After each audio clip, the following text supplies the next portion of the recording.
Em primeiro lugar, eu agradeço bastante à Fundação por me convidar para palestrar. Eu não sou um especialista na política brasileira, mas eu estudo a política da América Latina. Eu passei os últimos 30 anos da minha vida me dedicando às democracias da América Latina.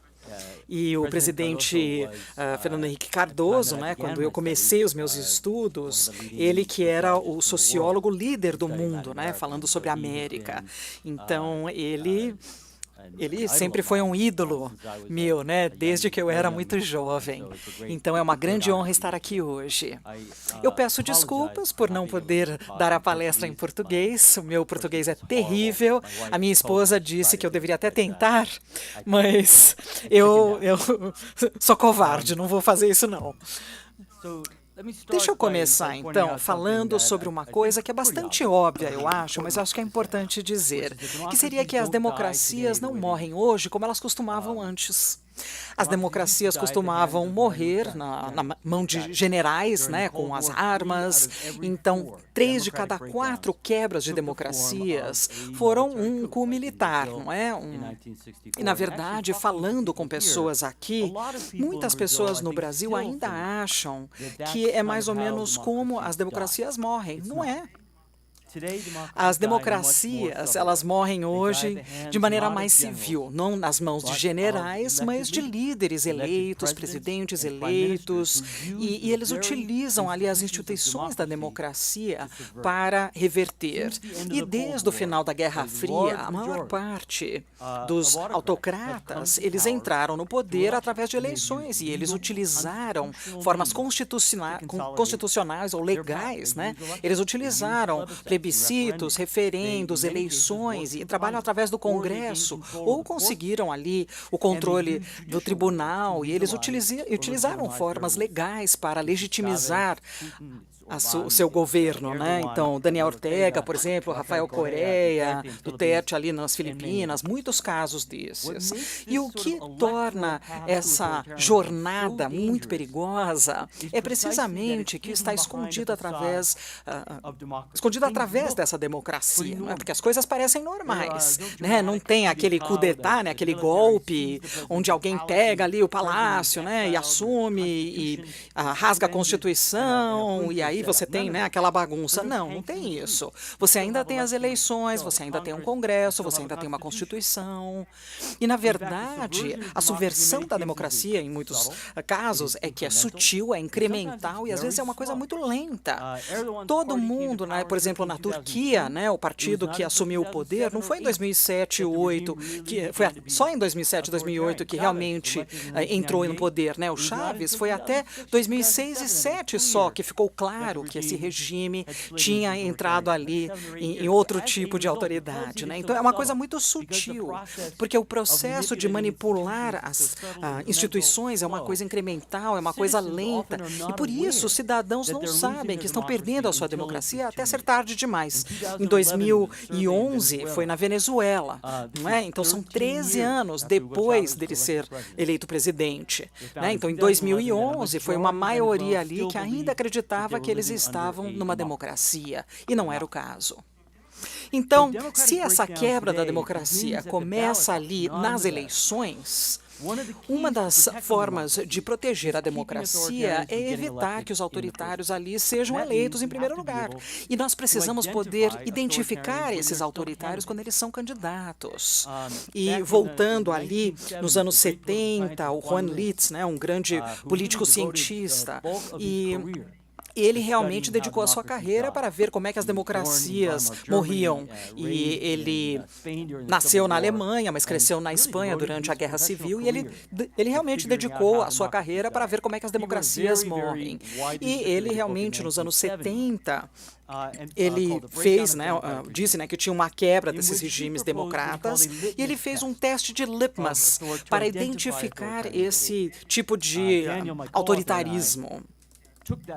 E aí eles pegaram isso, revisaram, e o Lyndon nem sempre escrevia muito bem, muito claramente, mas eles fizeram ali uma atualização disso. E esse teste, ele inclui 4 tipos de comportamento de candidatos que devem, assim, nos deixar nervosos, colocar sinais de alerta, dizendo essas 4 coisas.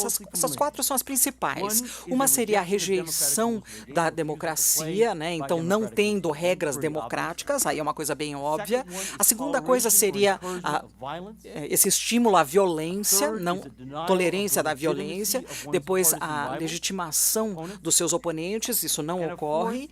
E o quarto seria essa vontade de acabar com as civilidades dos seus oponentes. Então, quando um candidato ele se comporta com um desses 4 pontos, nós não devemos elegê-lo.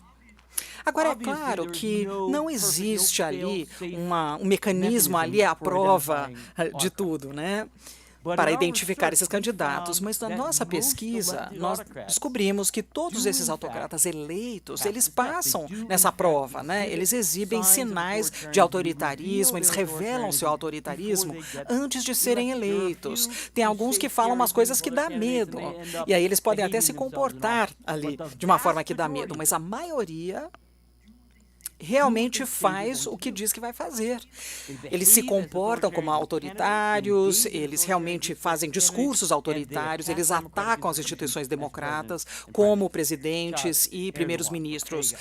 Chávez, Ortega, Correia, tem vários. Então, a lição que eu tenho disso é que nós precisamos ver o que os candidatos falam e levar a sério. Eles estão falando sério, não estão fazendo gozação. Agora, você tem essas figuras autoritárias, extremistas, e eles sempre aparecem em democracias. Nos Estados Unidos, nós temos um longo histórico disso. Agora, a pergunta é, como é que nós tiramos eles desse centro do poder? E aqui, novamente, nós pegamos ali a elite política, especialmente os partidos políticos, eles têm um papel muito importante. Eleger os autoritários, eles raramente chegam ali no poder sozinhos. Geralmente, eles têm a ajuda de algum partido político, né? Alguém da elite política que abre a porta para eles entrarem. Então, alguns políticos, eles calculam que uma aliança, trabalhando, né, flertando ali com essa figura extremista, pode ajudá-los politicamente num curto espaço de tempo, né, ganhar poder, permanecer no poder, derrotar alguém outro que eles não gostam. E essa suposição é que, se esse extremista ganhar o poder, aí ele vai estabelecer o controle, manter o controle. Então, essa barganha, realmente, às vezes, sai o tiro pela culatra. E o Durani Gioletti, ele estava tentando entrar ali no fascismo, não é? Naquele apelo, aí você tinha ali os candidatos fascistas colocados ali no parlamento e legitimando ali aquele partido fascista. Então, isso realmente não teve um final bom. E na Alemanha, nos anos 20, eles forçaram uma aliança com Hitler, querendo entrar ali, entrando ali no apoio do Hitler, conseguindo o apoio de Hitler para aumentar a sua base, né, que estava em declínio. E depois dele ser chanceler, né, em 1932, e aí os conservadores, ele falou para os aliados conservadores, ele falava assim, olha, daqui a 2 meses eles vão estar tão acuados que eles vão dar um berro.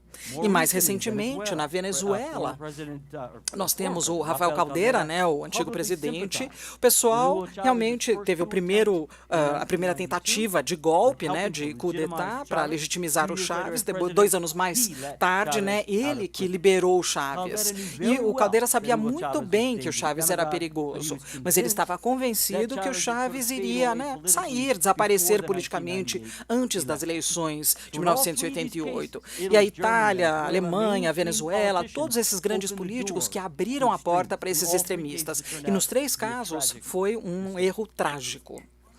E, novamente, o Juan Letts, ele tentou, ele realmente dedicou sua carreira para ver como é que as democracias morrem. E uma lição que ele nos deu é que os principais políticos precisam fazer o possível, o que é humanamente possível, para manter esses autoritários fora do poder.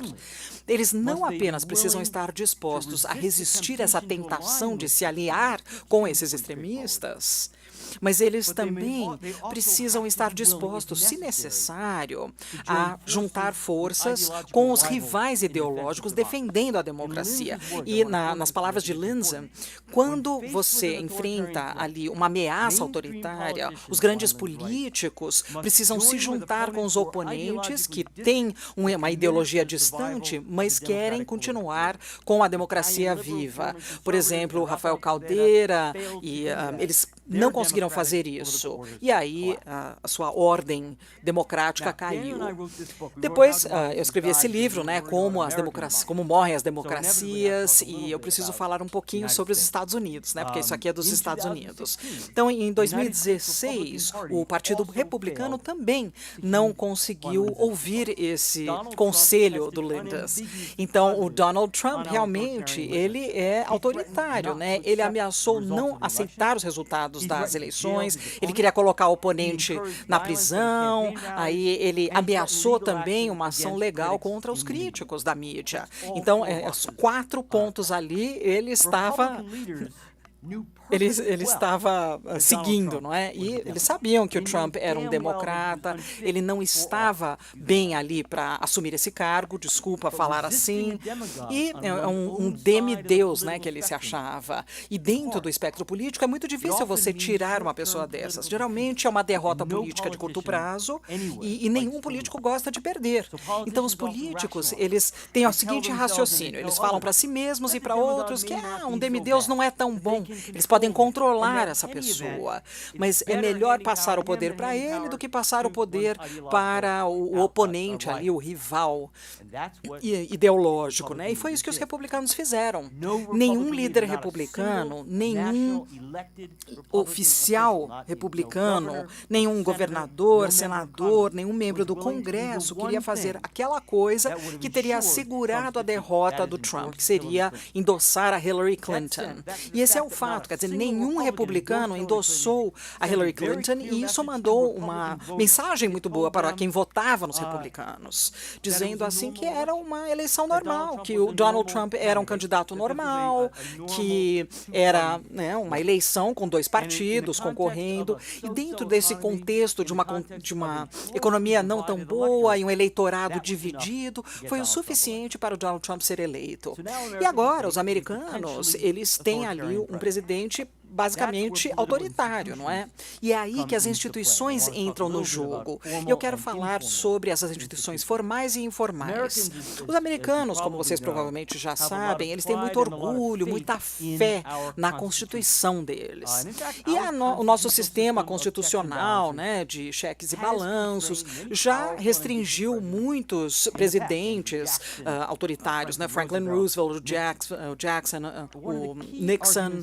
Mas quais são os pontos principais ali? É que as constituições por si só não são o suficiente para salvar a democracia ou protegê-la. Você precisa de um reforço, você precisa de um suporte, uma complementação. E é o que nós chamamos de normas democráticas. E o livro se foca em 2 normas em particular. A primeira é o que nós chamamos de toleração mútua, então aceitando a legitimidade do seu oponente. Então não importa o quanto nós discordamos com o outro partido, não importa quanto nós não gostamos do outro partido, nós pelo menos publicamente aceitamos que eles são cidadãos leais, gostam muito do país assim como nós, e eles têm direitos iguais para concorrer para esse poder e para participar das eleições. Então, nós não tratamos os nossos rivais como inimigos. A segunda norma é o que nós chamamos de forbearance. Isso aqui é o seguinte, significa que você não vai exercer os seus direitos legais. Então, é como se fosse uma subutilização do poder. Você não sempre pensa em forbearance, né, na política da América Latina, mas é muito importante para fazer uma democracia funcionar. Então, pense no presidente dos Estados Unidos, o que ele pode fazer legalmente, constitucionalmente. Ele pode dar perdão a qualquer coisa, a qualquer pessoa, quando ele quiser. Não está claro, né? Não está claro, mas a Constituição não tira isso. Isso pode ser testado. Qualquer presidente dos Estados Unidos que tem uma maioria no Congresso, assim como Donald Trump tem hoje, ele pode entrar num pacto com o Congresso. Se ele não gosta, ele pode fazer uma lei, ele pode expandir, sei lá, para 6, 9, 11, 13, sei lá, ele pode preencher, né, com pessoas leais a ele. Isso é legal. E o Congresso pode se recusar a formar o governo, ele pode fechar o governo. E como vocês sabem, o Congresso pode remover o presidente por qualquer motivo, legalmente falando. Agora, o que eu quero dizer com isso é que os políticos, eles podem explorar o que está escrito na Constituição, assim como a dos Estados Unidos, então pode explorar o que está escrito na Constituição de formas que até tiram o espírito da Constituição. Então, o estudante, né, um professor de Harvard, Mark Tushnet, ele falou assim que é um hardball da Constituição. Não sei como traduzir isso em português, boa sorte para quem está traduzindo. Mas o que é esse constitutional hardball? O que é isso? É quando você usa as palavras da lei para diminuir o espírito dessa lei. Você olha para qualquer democracia que falhou no mundo e vocês vão achar muitos desses hardballs, né? Alemanha, Espanha, Argentina com o Perón, Venezuela com Chávez, a Hungria, a Turquia, a Polônia. E isso deve ser comum para todo mundo que segue, né, essas democracias. E nós temos, por exemplo, os argentinos que têm muito disso, né, o Perón, o Kirchner, todos eles fizeram um pacto ali de coisas constitucionais, eles fizeram coisas legais ali no Congresso. O impeachment também pode ser um tipo de hardball, que é uma ferramenta muito poderosa, porque o que você está fazendo? Você está violando, distorcendo ali a vontade dos eleitores. Então, realmente é uma ferramenta muito poderosa, né? E esses estudantes ali devem ser utilizados ali com restrição, com essa indulgência. E na América Latina, nós temos alguns instantes onde essa indulgência não foi utilizada, esse forbearance, né, essa indulgência não foi utilizada, e são congressos que não gostam do presidente, e é uma forma de simplesmente se livrar do presidente que eles não gostam. E acho que o caso mais claro é Paraguai, em 2012, quando o professor Lula ele foi saído, né, tiraram ele, e ele teve, assim, 2 horas para se defender. Nossa, foi um tribunal, assim, só para show mesmo. E um outro dos meus casos favoritos é no Equador, em 1997, o Congresso não gostava, né, do presidente na época, eles não tinham aqueles 2/3 de votos que eles precisavam para fazer o impeachment do Bucaram, e eles usaram essa cláusula da Constituição que deixava que uma parte só poderia retirar o presidente por causa de incapacidade mental. Nós podemos até debater, né, se esse presidente tinha essa incapacidade mental, mas o Equador no Congresso, eles não passaram nem 5 minutos debatendo se realmente era o caso, né, se ele tinha alguma incapacidade mental. Não, eles utilizaram as palavras daquela norma para remover o presidente. E esse constitutional hardball, ele colocou as instituições neutras, transformou-as em armas contra os oponentes. E isso, se for frequente o suficiente, pode até acabar com uma democracia.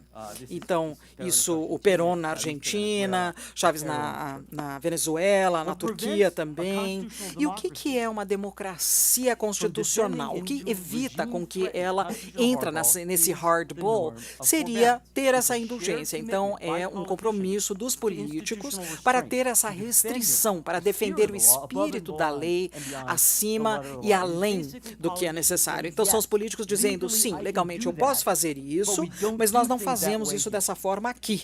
Isso é muito importante numa democracia. Agora, nos Estados Unidos, nós falamos no livro que essa tolerância e essa indulgência nos Estados Unidos foi bem forte no século XX, mas nas últimas décadas, essas normas enfraqueceram em nosso país. Durante a presidência de Obama, em particular, os republicanos começaram a abandonar essa tolerância republicana e eles acabavam entrando ali, e o presidente, por exemplo, não gostava dos Estados Unidos. Obama não gostava dos Estados Unidos, que os democratas não eram americanos de verdade, e eles realmente chamavam de criminoso, e os republicanos falaram assim, coloque a Hillary, né, coloque ali ela na prisão. E eles acabaram com o Congresso. Então, essa questão de tolerância, os republicanos começaram a questionar a legitimidade dos seus rivais, não chamando eles de americanos, chamando eles de criminosos. E isso nos preocupa, porque sem essa tolerância mútua, os políticos são até empurrados, né, ou tentados a entrar nesse hardball.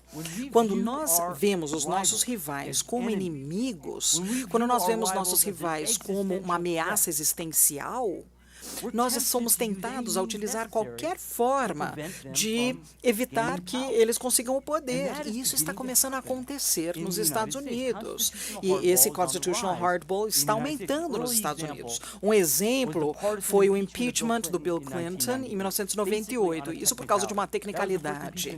Foi um impeachment ali que não acontecia há 130 anos. Na última década, mais ou menos uma dúzia de estados controlados pela República, eles passaram uma legislação deixando mais difícil para aquelas pessoas mais pobres votarem. E era uma restrição do eleitorado nesse caso. E o mais incrível de todos, na minha opinião, é o Senado, que não deixou o presidente Obama realmente preencher ali o Congresso.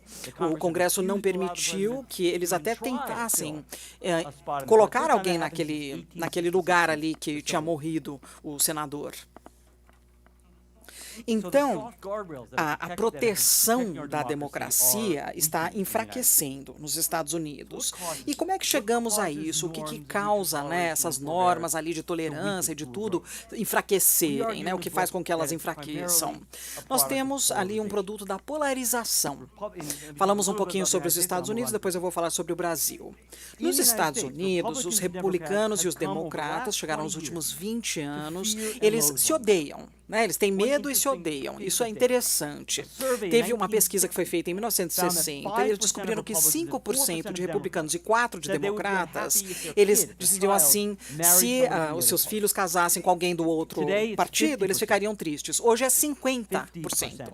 Que ficaria triste. Então, 49% de republicanos e 55% de democratas falam assim que eles têm medo do pessoal do outro partido. Nós não vimos esse nível de ódio e de medo desde o final da Guerra Civil.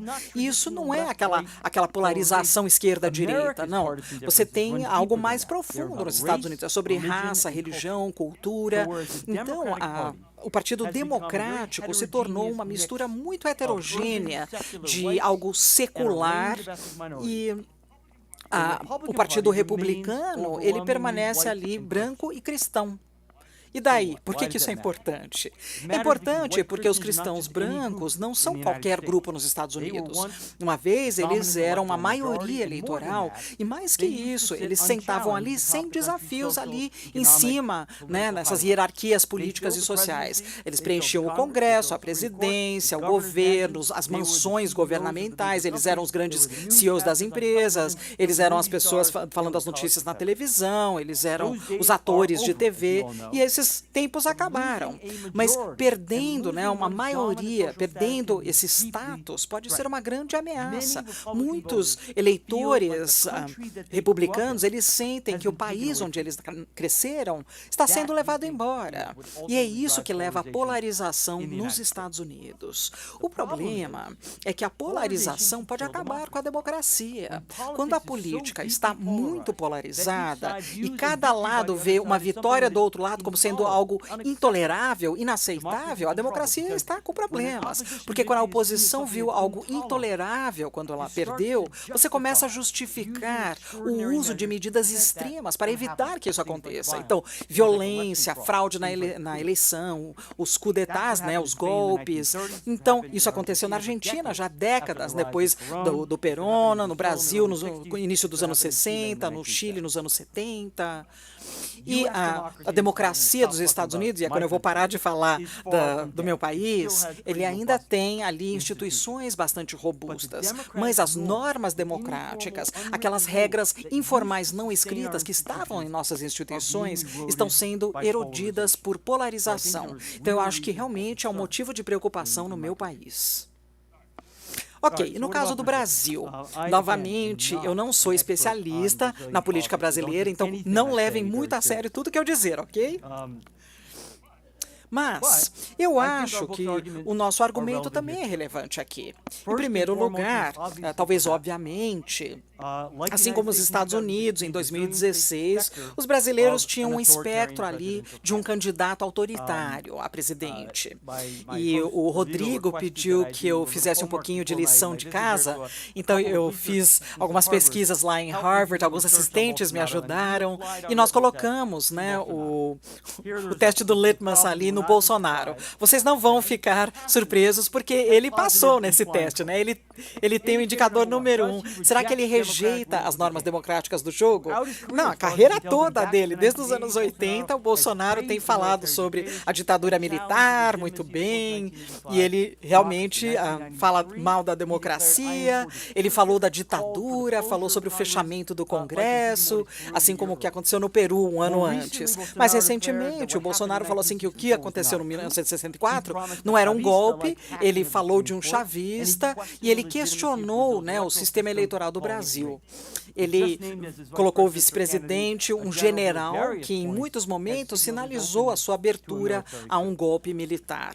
Então, o Bolsonaro não apenas rejeitou as normas democráticas do jogo, mas ele tem feito uma coisa mais aberta, né, do que o Fujimori e o Chaves. Nenhum desses caras realmente falaram abertamente de ditadura como o Bolsonaro. Então, pronto, já temos isso. Indicador número 2, tolerância à violência, né? Em 1998, Bolsonaro disse que deve ter matado 30 mil pessoas, não é?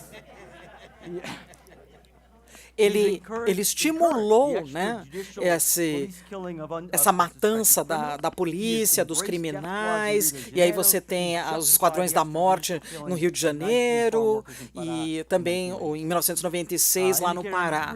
Depois ele negou a legitimidade dos seus rivais, o Bolsonaro, ele chamou o presidente de corrupto, que deveria ter sido morto na ditadura, e ele diz ali que ele vai tratar o MST como terrorista. Indicador número 4, essa vontade de acabar com as liberdades civis dos oponentes. E ele endossou o uso da tortura e a morte ali, inclusive contra os esquerdistas, né, os políticos ativos. Então, Bolsonaro, ele é realmente uma figura autoritária. E isso distingue, eu acho que isso é muito importante, isso o distingue de todos os seus rivais, seus principais rivais ali nessa eleição de 2018. Isso distingue do Alckmin, da Marina Silva, do Haddad, do Ciro, e ele também pediu para eu fazer aqui a lição de casa nos outros candidatos, e nenhum deles está passando ali nesse teste Litmus. O Ciro tem uma boca grande, né, pelo que eu descobri, mas nós não descobrimos evidência ali de tendências autoritárias, e ser ofensivo e perder o controle não é igual ser um autoritário. Aceitando, né, aceitando o dinheiro ali também, é o que o Lula fez, não é a mesma coisa. E até os corruptos, e eles geralmente não ameaçam a democracia, mas os autoritários, sim, eles ameaçam a democracia. Então, o Brasil pode estar ali a caminho desses momentos críticos, né, onde os eleitores são forçados a escolher entre os objetivos políticos de curto prazo e a defesa de longo prazo das instituições democráticas. E essa grande lição, a maior lição da minha pesquisa, é que os brasileiros devem devem resistir à vontade de realmente colocar o Bolsonaro no poder, em qualquer circunstância. Eu fico preocupado quando eu leio que o Bolsonaro foi aplaudido pelo Ministério Nacional no mês passado, e o Robson Andrade ali, muitos empresários gostam do Bolsonaro porque ele mostra autoridade. Eu fico bastante preocupado que esses são os líderes que vão decidir que o Bolsonaro vale a pena o risco. Talvez porque ele pode entregar ali essa questão do poder, ou de repente é melhor do que lidar com um governo que é liderado pelo Ciro ou pelo Haddad. Então, esse que é o erro que foi feito na Itália, dos alemães, e até que os republicanos americanos estão fazendo hoje.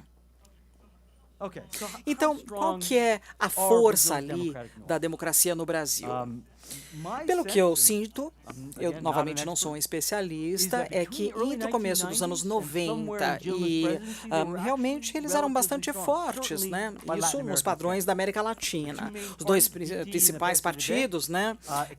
Eles se aceitavam, né, como sendo legítimos. É claro que eles não se gostavam, né? Mas eles não se tratavam como inimigos ou como uma ameaça existencial. E os políticos brasileiros, eles têm um tipo de indulgência, né? Então, esse constitutional hardball que nós vimos nos anos 90, né? Nós vimos na Argentina, no Peru, Equador, Bolívia, foi menos comum aqui no Brasil. Isso, maioria, né? Chegando ali nos anos 2000, e os políticos brasileiros, eles não utilizavam ali as instituições como armas contra os oponentes.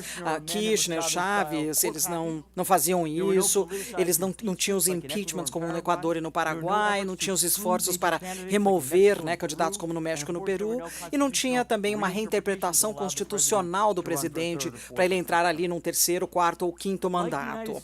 E nos Estados Unidos, parece, para mim, parece ali que as normas democratas brasileiras estão enfraquecendo nos últimos 4 a 5 anos. A política, como vocês sabem, sofreu uma polarização e a tolerância mútua ali começou a erodir.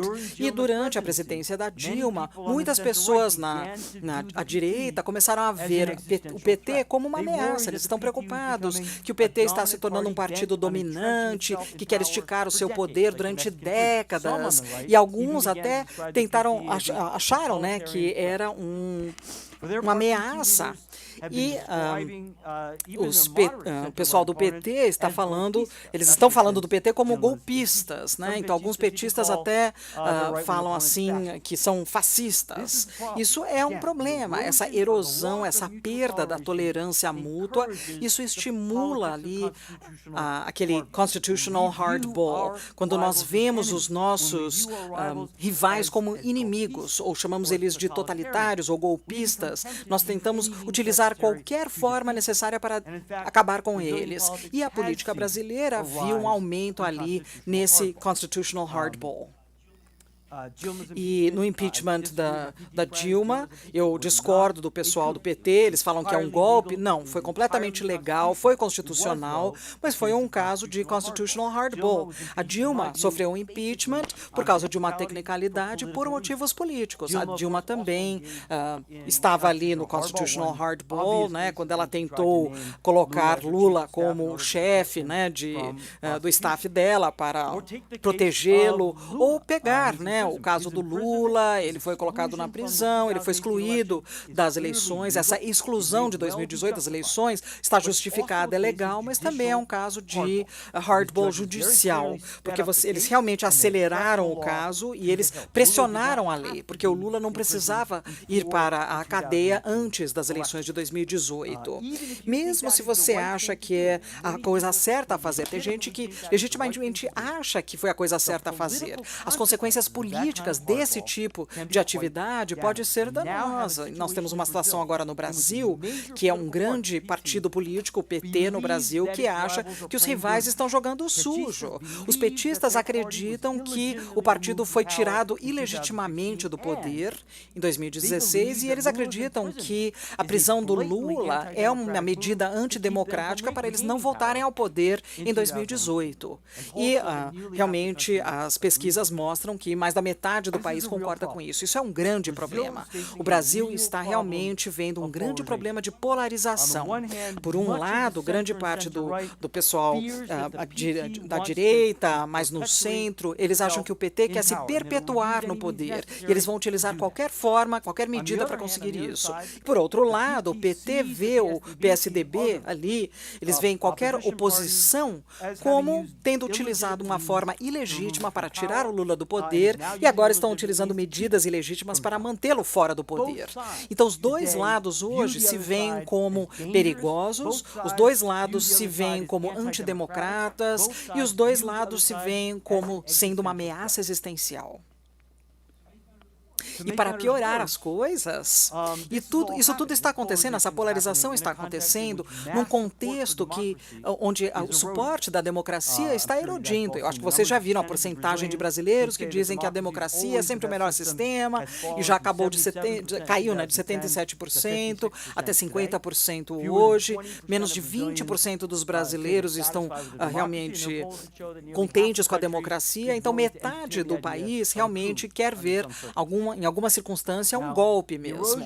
Agora, a erosão dessa democracia indulgente foi por causa do Lava Jato, por causa da crise econômica. Essa erosão de suporte à democracia não é algo irreversível, foi muito baixa ali nos anos 80 e 90, e esse suporte para a democracia não é algo fatal para a democracia, mas realmente a deixa mais vulnerável. E depende da elite, pelo menos agora, nesse momento, defendê-la.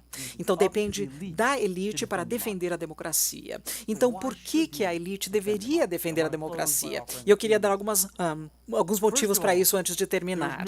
Primeiro, não existe evidência, não tem motivo nas ciências sociais que o autoritarismo vai trazer uma solução melhor para o Brasil. Teve muita pesquisa econômica, na ciência política, nessa questão de se as ditaduras têm um desempenho melhor do que as democracias em termos econômicos, né, de crescimento econômico. E os resultados são claros, não é o caso, o desempenho é quase igual. Algumas ditaduras foram muito boas, Taiwan, agora a China, mas são, na verdade, pontos fora da curva, né? Não é todos os governos da China, né, em todos os regimes do mundo, que realmente têm um desempenho muito bom ali no lado econômico.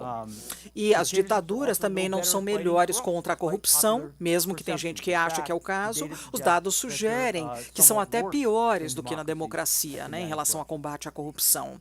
Então, tem muito pouco a se ganhar a partir do autoritarismo, mas eu acho que tem muito a perder. Então, as instituições democráticas fortes não são fáceis de construir.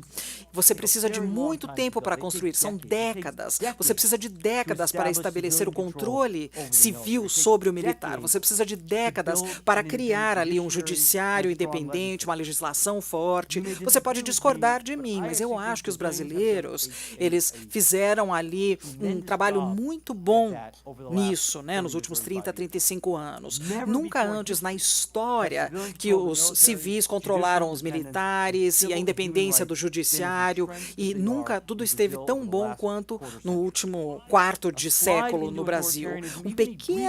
Uma pequena caída ali de autoritarismo pode acabar com décadas de trabalho. E isso é um problema que muitos países passaram isso, por exemplo, a Argentina, o Peru, o Equador, a Bolívia, porque historicamente a democracia tem se quebrado toda vez que tem uma crise. Então, as instituições democráticas nunca tiveram o tempo que era necessário para enraizar. É um ciclo vicioso, né? Então, os argentinos, o Peru, né, eles ainda estão tentando crescer nessa área. E, finalmente, a sua democracia tem consequências muito além do Brasil. Os últimos 30 anos foram o período mais democrático na história da América Latina, mas, como todos vocês sabem, o ambiente internacional é menos favorável à democracia hoje, comparado com os anos 90. Por motivos óbvios. E, ao mesmo tempo, a satisfação pública, o suporte público da democracia teve uma erosão também e declinou em grande parte da América Latina. Não é só no Brasil, é México, Colômbia, Argentina, Peru, até o Chile e a Costa Rica. O Brasil realmente é um país muito influente. Se a democracia falhar aqui, isso pode desencadear uma grande onda de quebras democráticas na América Latina. Não seria a primeira vez.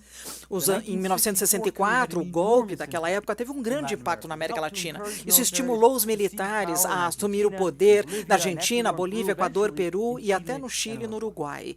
Então, seria realmente trágico, na minha opinião, se esse tipo de história realmente acontecesse. Vamos parar por aqui. Obrigada.